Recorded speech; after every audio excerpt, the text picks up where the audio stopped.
Hello guys, welcome to the AIMS series.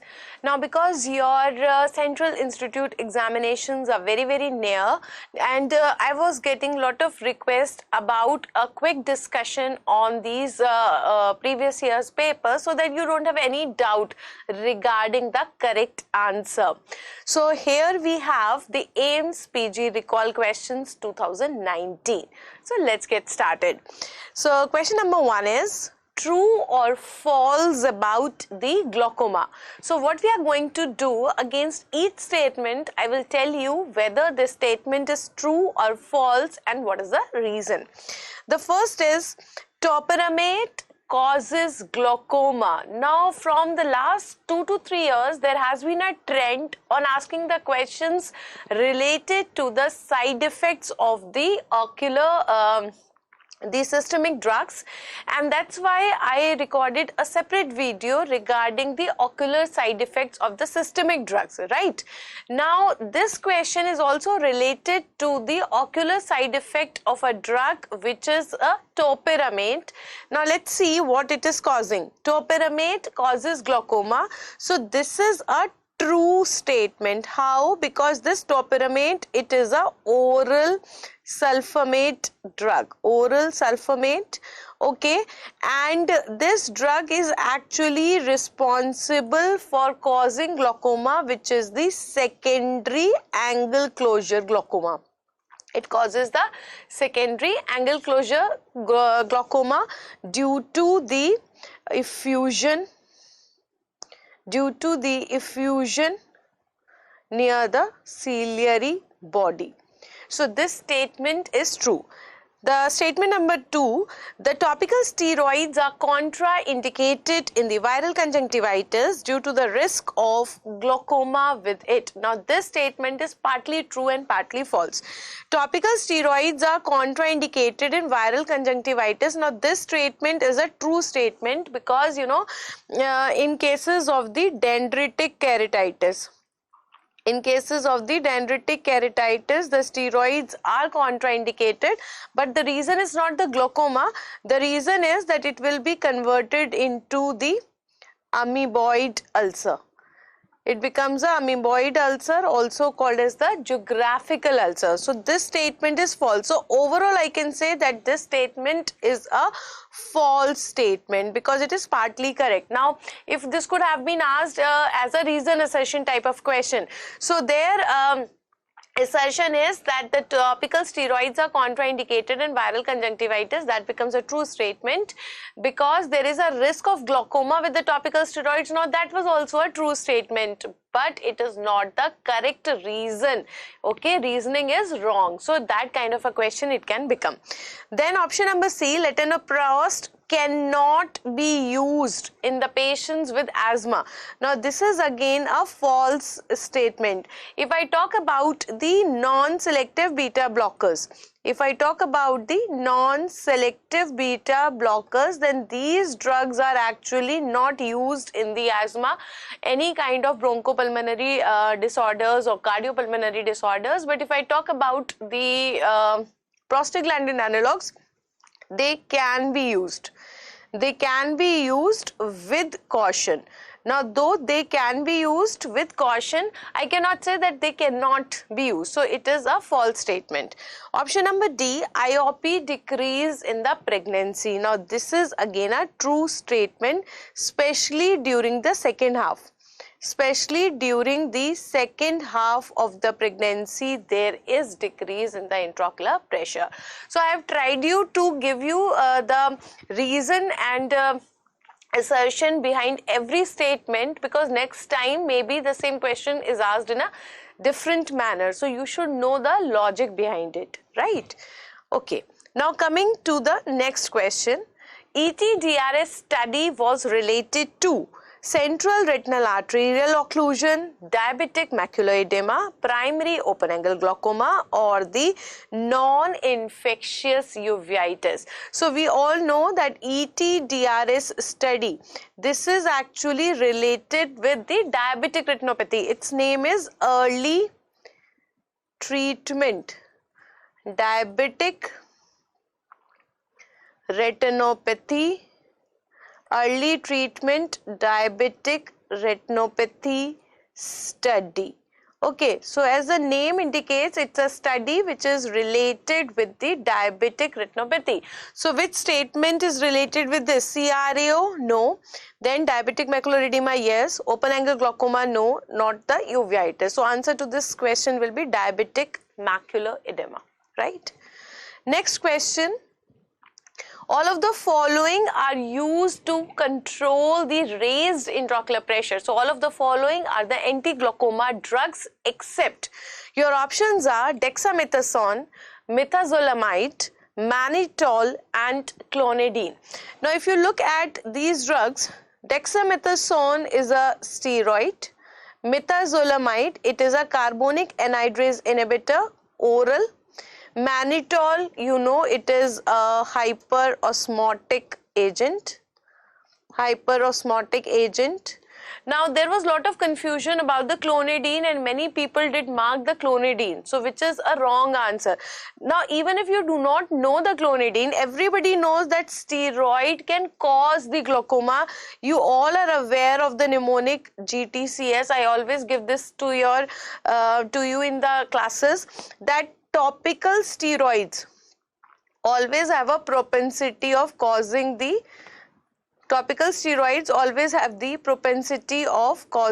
glaucoma, while the systemic steroids have the propensity of causing the cataract. Therefore, the topical steroids are causing the glaucoma. They will not be used to treat the raised intraocular pressure. So, right away answer is your dexamethasone. Now, if I come to the clonidine, do you remember your alpha adrenergic analogs? So it is important to remember this classification. You have got two kind of drugs. One is your selective drugs and another is the non-selective. Selective and the non-selective varieties. Now selective may we have A, B and C, while non-selective may I have D and E. Alright, so let's see the names of these drugs. We have got A for apraclonidine, then we have B for brimonidine, then C is clonidine, D is your dipivefrin and E is the epinephrine. Now even the names of these drugs are important. See clonidine. So though practically not used much, but it is one of the drugs which is coming in the selective alpha adrenergic analog. So that becomes a part of anti-glaucoma drug. Therefore answer is not clonidine. Alright. Next question. A patient having the diabetes and the fundus picture is given, visual acuity is decreased due to which of the lesion? So now there are two ways of solving this question. One is seeing the image itself. So if you look at the image, actually they have given you the FFA picture. Okay, now this FFA picture shows flower petal appearance,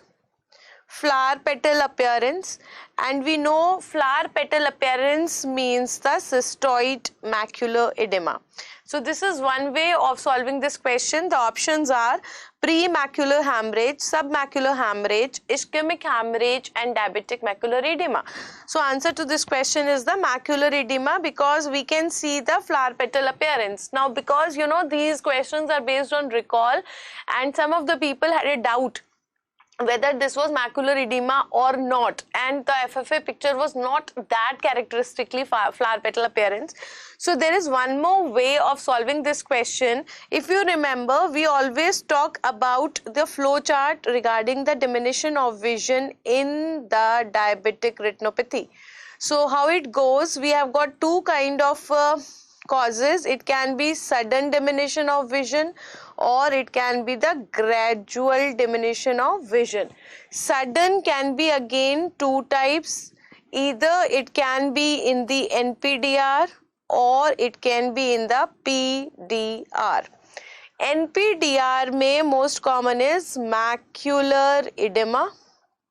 macular edema, while PDR may we have most common, that is the vitreous hemorrhage. Vitreous hemorrhage.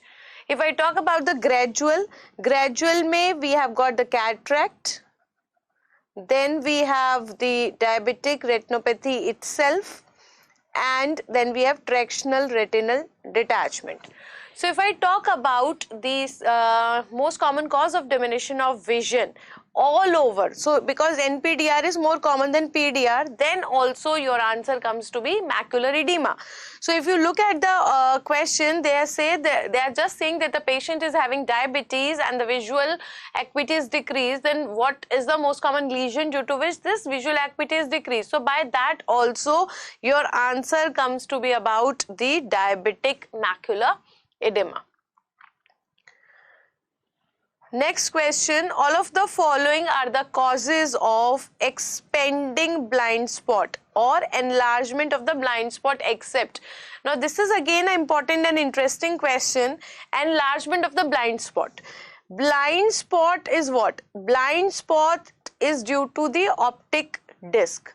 So wherever I am getting either the enlargement of the optic disc, I am getting edema of the optic disc, or there is something due to which there is an increased apprehension, it appears to be large, then also we get the enlargement of this blind spot. Like for example, if I start with option number D, medullated nerve fibers. Medullated means we have got myelinated nerve fibers. Myelinated nerve fibers. Okay, so normally what happens, if you look at the myelination of the optic disc at birth, the myelination is up to the lamina cribrosa. It is up to the lamina cribrosa, and only afterwards it will be extending. Now sometimes what is happening, the myelination is present up to the optic disc. So if this is your optic disc and you have the myelination, that is whitish fibers present around this, you will get the enlargement. So this is a cause of the enlargement of the blind spot. So this will not be the answer. Now we come to the option number C, papilledema. Now there is lot of high amount of optic disc edema. Okay, severe optic disc edema. So obviously due to the edema there will be enlargement of the blind spot. So obviously this is not the answer. Now we have the open angle glaucoma and hypoplasia of the optic disc. Now primary open angle glaucoma, you know, it is not a characteristic lesion of the primary open angle glaucoma to have the enlargement of the blind spot, but actually it appears to have enlargement due to the cavernous optic atrophy. Due to the cavernous optic atrophy, we have a cavernous kind of optic atrophy found in the primary open angle glaucoma. So due to that reflection of the light, it appears as if there is an enlargement of the blind spot, and clear cut your answer will become the hypoplasia of the optic disc. Now otherwise also hypoplasia means small size. So here you have small size optic disc. If you are having small size of the optic disc, obviously what is happening, there will be decreased size of the blind spot and not the enlargement of the blind spot. So by both the things, the answer to this question becomes the hypoplasia of the optic disc. Next question, true or false regarding the chalazion. What is a chalazion? Chalazion is a chronic lipogranulomatous inflammation that is found in the eyelid.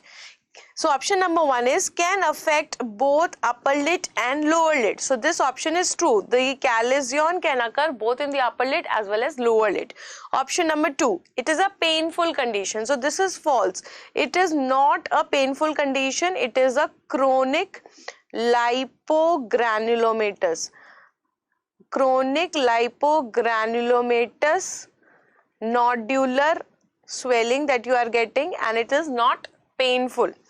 Number 3, inflammation of the hair follicle. Now this is again a false thing. It is not having the inflammation of the hair follicle.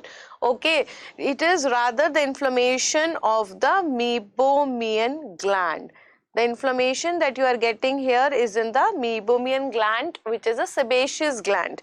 Option number D, inflammation of the meibomian gland. So yes, this is a true statement.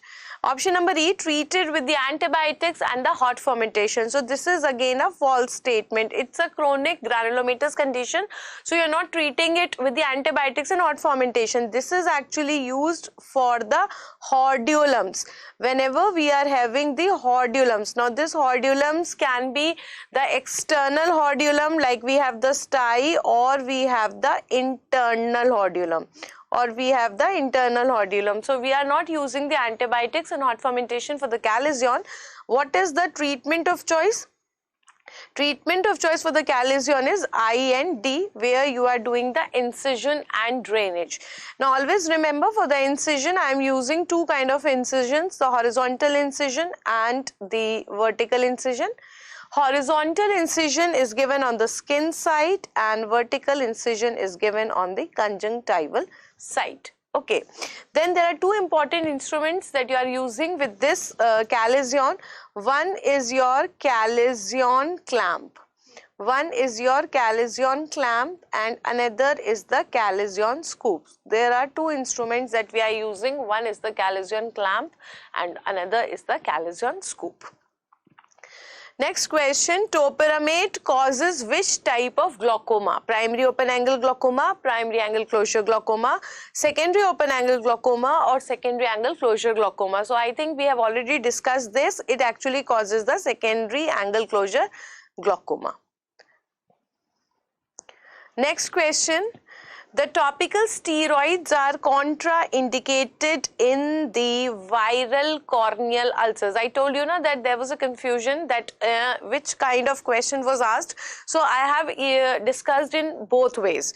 So topical steroids are contraindicated in the viral corneal ulcers. This is a true statement. They are contraindicated. Option number B, topical steroids can cause the raised intraocular pressure. Now this is also a true statement, but actually this is not the cause why it is contraindicated. So your answer will be that both are correct. Both A, assertion and reason are correct here. Both of them are correct, but R is not the correct explanation of A, means the reason is not correct, but yes, both the statements are true. Next question, which of the following is correct regarding the image which is given below? Now let's see the image. We have solved this image so many times in the classes also. Now if you look at the first image, there is no light. So when you are not showing any light, these are the normal pupil. So you have this normal pupils in front of you. Now if you look at the second image, normal response to the light. Now can you see here also we have the reflex present, here also we have reflex present, pupils are constricted. So this is your direct light reflex which is present, and this is the indirect light reflex which is present. Okay, now in the third image we have a positive RAPD. Now there is no reflex here, no reflex here.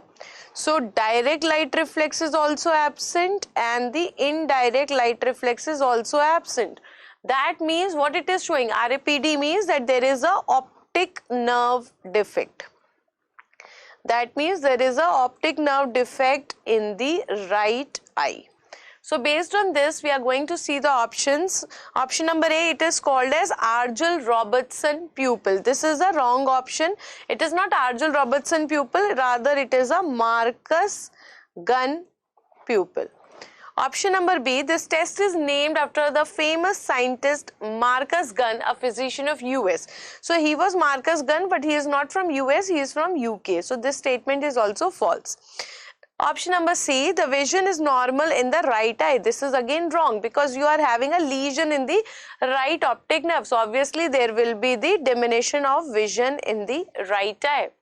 Option number D, seen in optic neuritis and pupil are paradoxically dilating in both the eyes. So answer to this question is option number D. Option number D is correct. It is seen in optic neuritis where we have a lesion of the optic nerve. Therefore, what is happening? The light impulse is not traveling from the optic nerve to the optic tract, not going to the pretectal nucleus, and therefore it is not traversing to the EW nucleus of either side. So neither I am getting the direct light reflex nor I am getting the indirect light reflex. Next question, what is not done in the given below case? So can you see a iron foreign body here which is penetrating inside the cornea? So actually it is a case of penetrating trauma, and we have discussed so many times that there are certain don'ts of the penetrating trauma. So what were these don'ts? Don't touch the eye, then don't rub the eye, don't cover the eye, don't touch the eye, don't rub the eye, don't cover the eye, even don't wash the eye unless it's very necessary, and don't remove the foreign body. Don't have to remove the foreign body. This is not for the doctors, this is for the first aid. You don't have to remove it. The ophthalmologist will make necessary arrangements for its removal in the OT, and only then you will have to remove it. You cannot remove it suddenly. So I will have to do the proper localization of the foreign body. I will have to see what are the reactions caused by this foreign body, what is the extent of the penetration by the foreign body, only then I will remove it. That's why you don't have to remove it. Okay, so let's see what they say, what is not done. So your options are remove the foreign body, check for the visual acuity, give the antibiotics, and do the primary survey. So answer to this question is don't remove the foreign body. What you don't have to do is don't remove the foreign body. Now if you look at the other options, these were the don'ts. What are the do's? Now, if anybody has suffered from the penetrating trauma, what you have to do? First of all, you have to check the visual acuity. Do the visual acuity of this person as accurately as possible. Do the visual acuity as accurately as possible. This is very important, so that you get an idea how much amount of vision loss has occurred in this patient due to this foreign body. So this visual acuity is done with the help of ERG, that is electroretinography. Even this is an important MCQ. Then number 2, you have to do the examination. So we will have to do the examination in the form of slit lamp examination. We will have to do the fundus examination to see what is the depth of this. Okay, then also I have to start with the antibiotics, because always there is a risk of infection, so always start with the antibiotics also. Okay, then number 4, I have to localize the foreign body. Localization of this intraocular foreign body. So often they also ask you what is the best investigation for the localization of foreign body. So always remember that the most common intraocular foreign body is actually the chisel and hammer. It is the chisel and hammer, and you know they are made up of the iron. And whenever we have the iron foreign body, the MRI is the contraindicated. MRI is contraindicated. Therefore, the investigation of choice will be the CT scan. Therefore, the investigation of choice that you are going to get will be the CT scan. Alright, so if you look at the options, doing the primary survey or giving the antibiotics, checking the visual acuity, therefore has to be done. But what you don't have to do is removing the foreign body.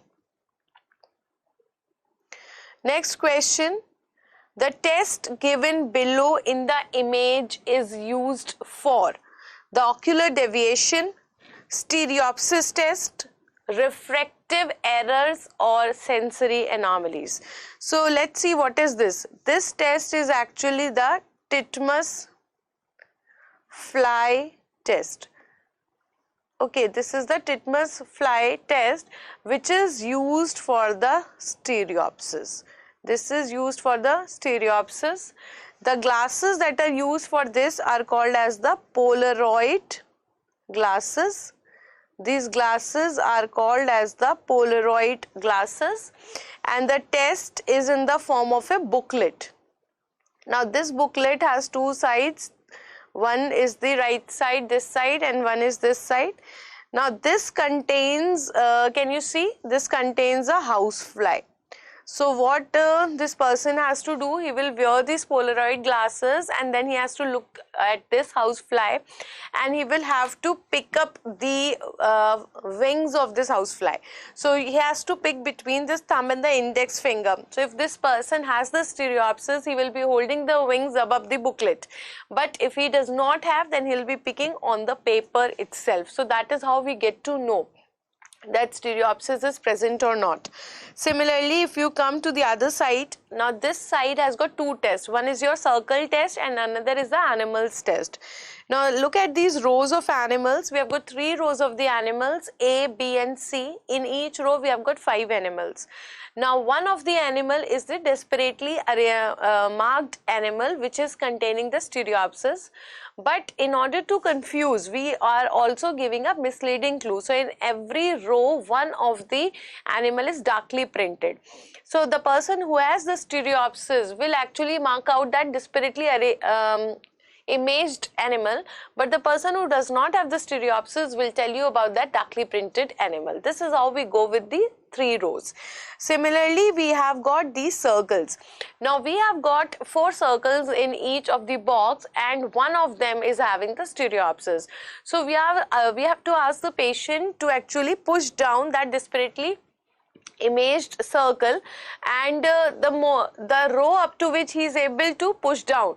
So that up to that limit he is having the stereopsis, and when he is not able to make out that which of the falling circles is disparately imaged, then that means his upper limit of the stereopsis has been reached and now he is not having further.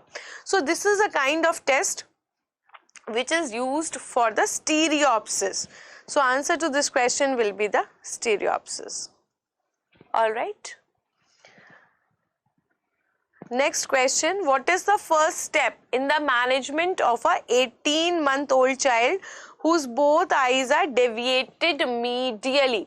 So deviated medially means that the patient is having the squint in both the eyes.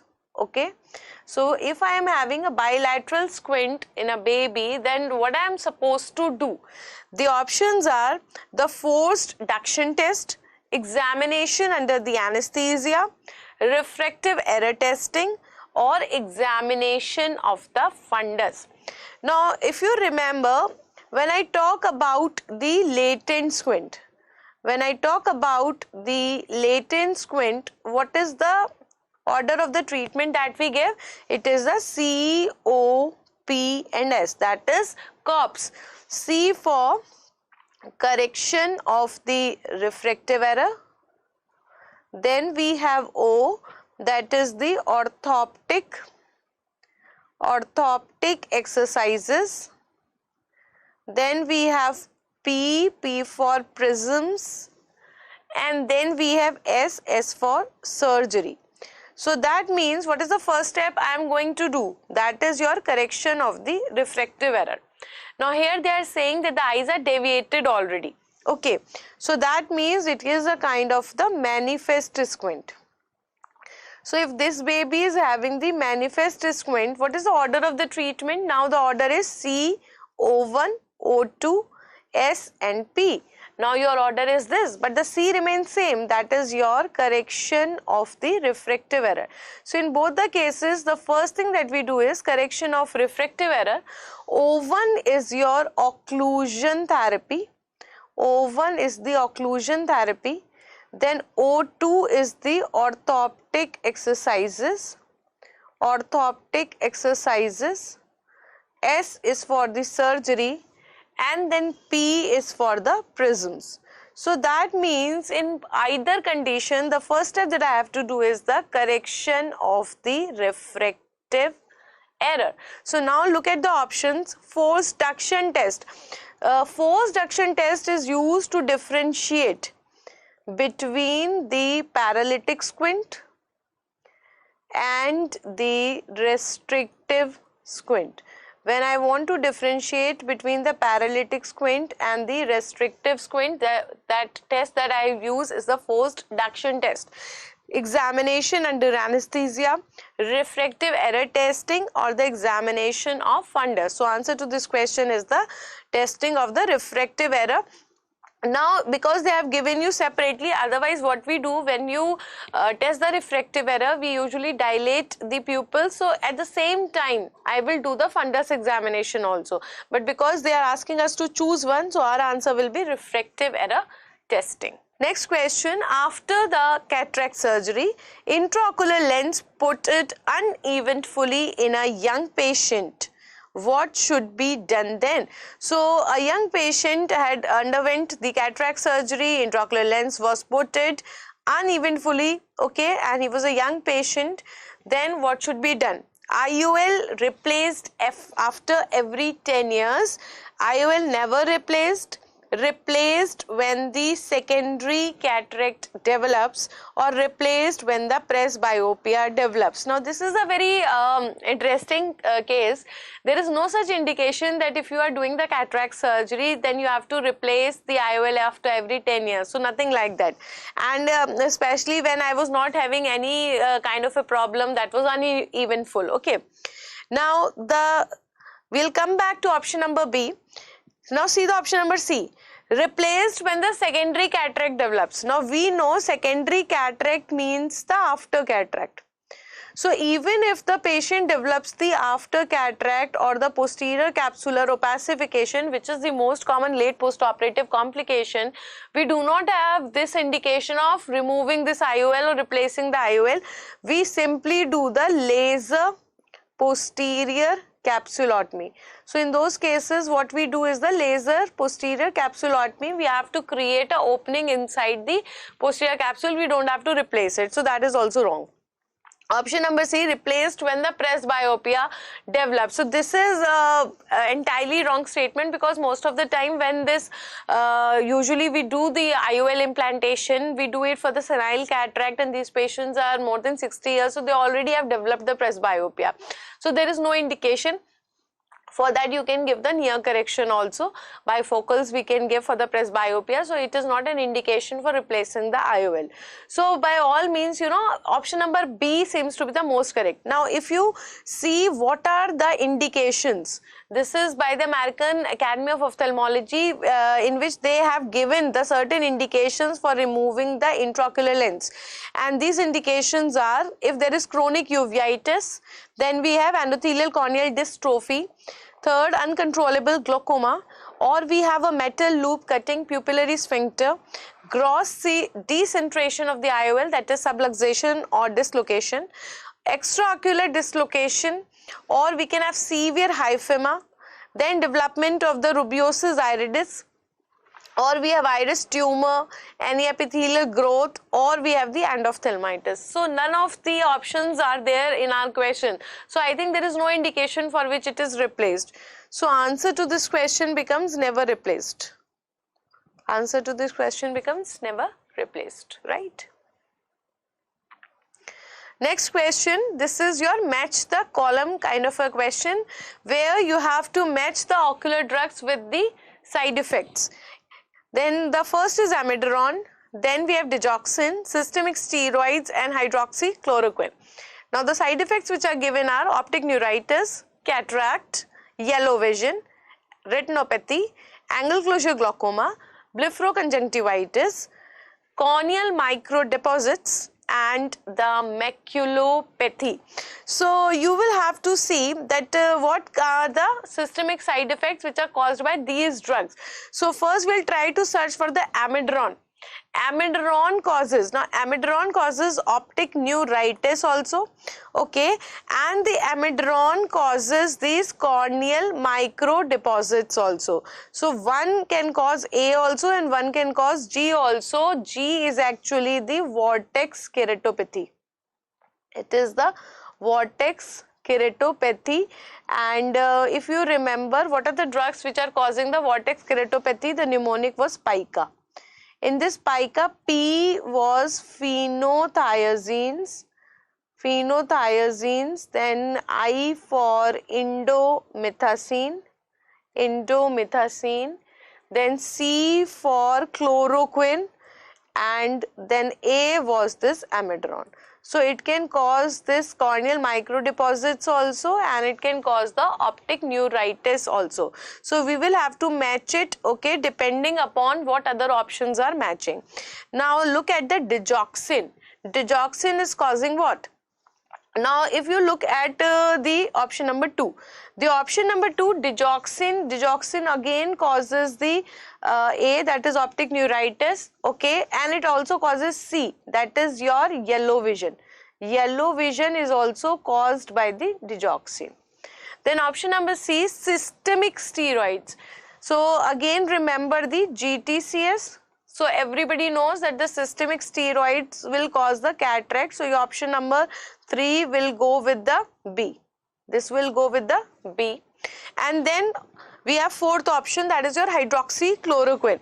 So what is caused by the hydroxychloroquine? Hydroxychloroquine is causing your bullseye retinopathy,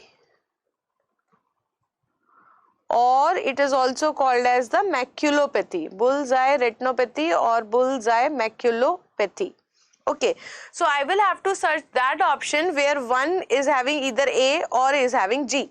Now look at the option number A. One is going with C, so this is wrong. One is going with D, this is also wrong. And option number D, one is going with E, so that is also wrong.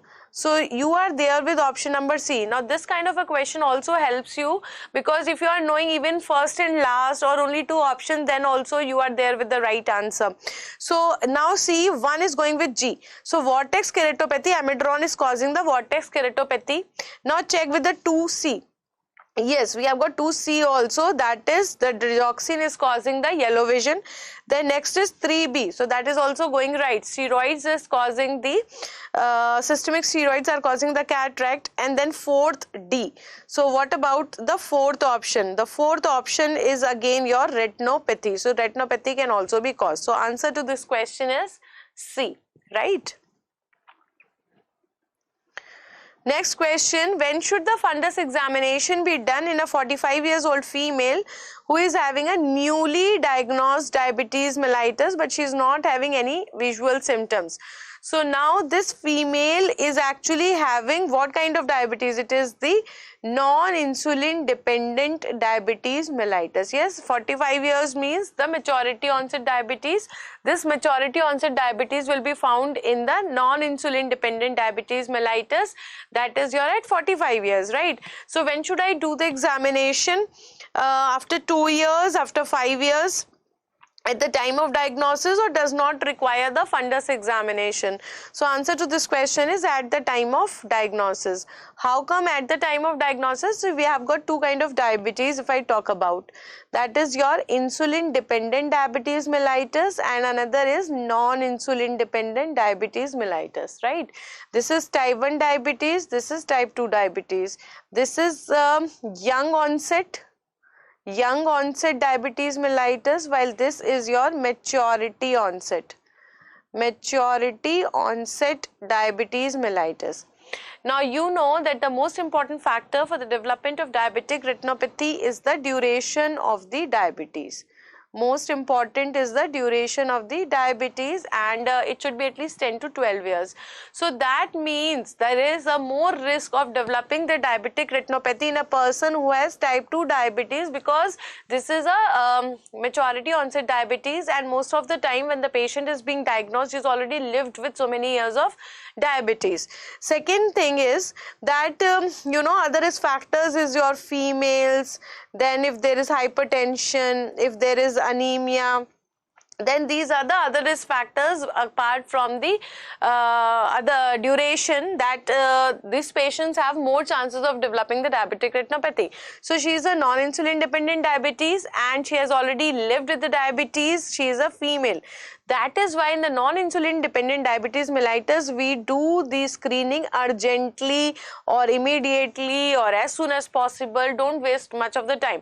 Now what happens in the young onset diabetes mellitus? These people, if you see the percentage wise, these people have more risk, more chances of development of diabetic retinopathy, but because they are diagnosed at a younger age, so we can do screening comfortably anytime within 5 years. We can do the screening anytime within 5 years. That is why the answer to this question is at the time of diagnosis. So these were the questions that were asked in the AIIMS 2019. I hope the explanations are very, very clear to you. In case of any doubt, you can always ping me up at any of the social media platforms. You can follow me on the Insta and be a part of the daily quizzes that we are conducting on the Telegram. It's a high time now. You know, ophthalmology being a very volatile subject, you know the things, but you require continuous revision. So that's why I try to conduct the test every day by a small topic, so that every day you can revise a bit of ophthalmology and can remain in touch with it. Thank you and happy ophthalmology.